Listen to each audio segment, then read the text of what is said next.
So the reason I chose to put Song Lang in 1980s because 1980s played a significant part of my growing up. I didn't leave Vietnam until I was 13. Therefore, 1980s is kind of like frozen in my mind, and I carry that away with me. Also, 1980 is the last golden age of Cải Lương. Starting from 1990, Cải Lương starting to deteriorate, and sadly in 2018 now, which is the 100-year anniversary of Cải Lương, the art form is practically a dying art form. The people are no longer as appreciate or devoted or passionate about Cải Lương anymore. Therefore, 1980 has a special meaning for me. Also, another reason I chose to put the film in 1980s because Saigon nowadays is no longer the Saigon that I remember. I don't find inspiration. I can't see the beauty in Saigon anymore. Versus the 1980s, Saigon has a sense of beauty and romance that I would love to recreate for myself and for the audience as well. In order to recreate Cải Lương in 1980s, we have a lot of helps from the performers who used to perform and during their prime in 1980s. Most of them are much older now and no longer perform, but they were very enthusiastic in terms of helping us with the project. And many of them, we were able to bring them into the films as a consultant, helping us with costume, hair, and makeup, and some of them actually star in the film as well. So that would give the film the authenticity that I wanted as well. Some of the characters that were played by these Cải Lương performers were Hữu Quốc. He's the one that played the king in the play, and the lady, the old lady who was basically the costumer, the one that assisting Linh Phụng in the film. She used to be a Cải Lương star, and also the lady who was the show boss in the film. She's also a big Cải Lương star in the 80s. The film was shot mostly in Chinatown, District 5 in Vietnam. The reason is most of Saigon has now been demolished and transformed into a new city. And the only part of Vietnam that's still remaining, Vietnam in the 80s with the architecture, the building and the streets, are District 5, Chinatown. And the rest of it we have to recreate and rebuild for the film. Producing an independence film in Vietnam is just as difficult as anywhere in the world, I'm sure, because as you can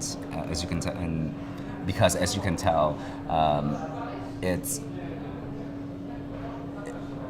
not many people support independence film, especially in Vietnam. The audience are much enthusiastic about commercial films such as horror film or action film or romantic comedies.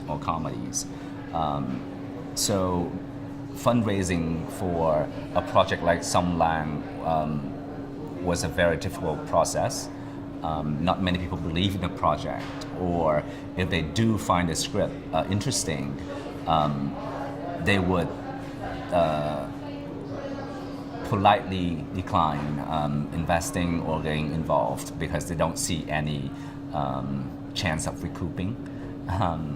So luckily, I was able to found Veronica Ngo, who was the producer for the film. But hopefully with the success of the film artistically and somewhat financially in Vietnam and being well received by the audience, it's gonna give the investor and the producers more courage to produce more projects like this in Vietnam, because I think it's important for Vietnam film industry to balance out, because right now all we have is very few projects like Song Lang, and the rest are commercial projects, and I don't think you can have a true film industry with that ratio. With Song Lang was a special case. Initially, we thought we were going to be out of theater by the second week, because the audience didn't come at all, and also because the theater didn't believe in the film. Therefore, the show times were very limited, as well as the show time being scheduled at really hard hours for the audience to able to go and see it. But for some reason, with the word of mouth, by the third week, things start to turn around, and we ended up was playing in theater for about 2 months, which is very unheard of for a film like Song Lang. And also there were requests for special screening for school, for colleges, and private companies. Private screening being ordered as well. The response for Song Lang was quite overwhelming. I never expected the audience in Vietnam responded to the film the way they did. We had about 1,000 Facebook reviews by the audience alone, and people have gone and see the film 2-3 times, and there are people who've seen the film for like 17 or 18 times. How they categorize the film as an art film has done some, I don't know, disadvantage for the film, because in Vietnam, when the people think of like art film, they think of it as something that's very abstract and hard to sit through, and they're gonna fall asleep at the theater. Which to me, first of all, I never considered Song Lang as an art film. It was just a drama, and being labeled an art film is a very dangerous thing. Unfortunately, the word of mouth and the reviews by the audience is the thing that saved the film. This is my first time in Warsaw and my first time at Five Flavours Film Festival, and everything is beyond my expectation. The city is beautiful. I didn't realize there is such a welcoming and a big Vietnamese population here, and Five Flavours Film Festival is our first European premiere, and this is the kind of film festival that I enjoy the most, because things don't get lost. You actually get to know the people involved in the festival as well as the other filmmakers. You're actually able to make friends and make conversation and make connections with people, instead of going to these big parties and can't really talk to anyone and get to know anyone. It has a very family feel, family oriented, and I was shocked to find out that it actually has been started by a Vietnamese group, and now it's been 12 years and it's a fantastic experience.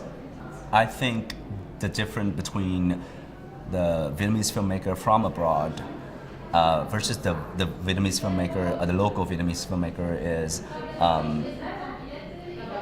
the filmmakers from abroad has a different perspective, a fresher perspective about the ordinary things in Vietnam that maybe perhaps the filmmakers in Vietnam, they see it every day, they experience it every day, so perhaps they take it for granted, or they don't see it as special anymore.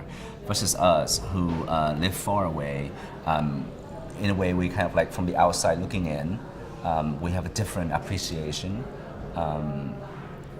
and a different look at things in different angle, and perhaps I think that's why a lot of people say that why Vietnam in the films that are being made by filmmakers, Vietnamese filmmakers from abroad, has a different look and feel. I think that's the reason. Right. I believe, I think it's just natural that when you step away and you're looking back, things definitely have a different perspective, right? Things that you see daily, you're probably not going to take. You're probably going to take it for granted and don't see the beauty of it. If you see something every day, you're not going to miss it, right? If you eat something every day, you're not going to appreciate the taste anymore. If you see someone every day, you're not going to appreciate them as much as you're going away and realize how important they are in your life and what is missing. And it's the same for the filmmakers and looking back in Vietnam and little ordinary thing like cải lương or the sound on the radio or the smell of fish sauce on the street. Those are things that makes you feel like, oh, that's where we came from, that's home. And the people who still having it daily, they probably don't realize that as much.